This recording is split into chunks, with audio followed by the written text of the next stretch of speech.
opposite. So I'm going to select software instrument and press create. And I'm going to open up the library. I'm going to select drum kit, and I'm going to select the heavy drum kit.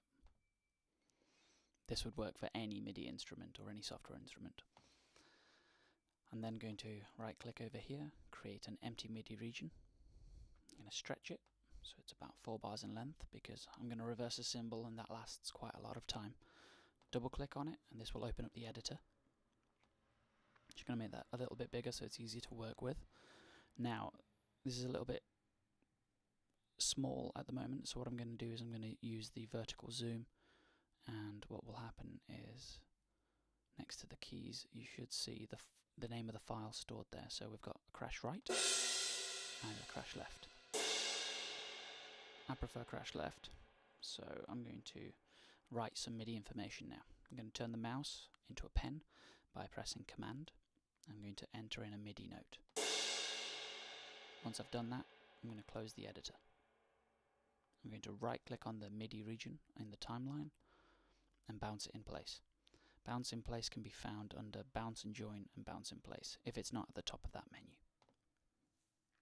What that's going to do is it's going to scan the audio and scan the MIDI file and turn it into audio.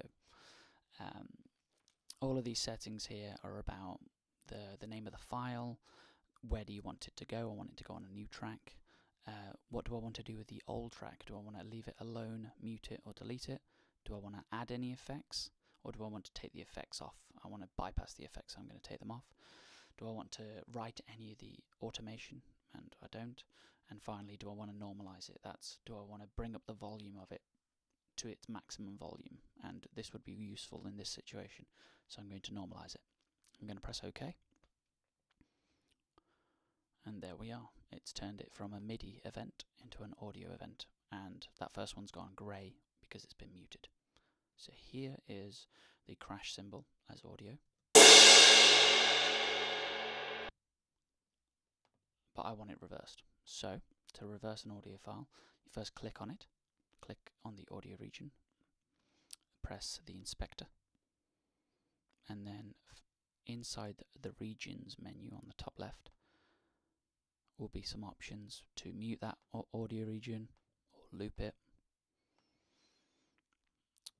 But I want to open up the more because that's where reverse is found. And there it is. And there we go.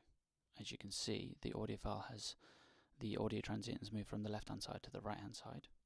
And if I play it,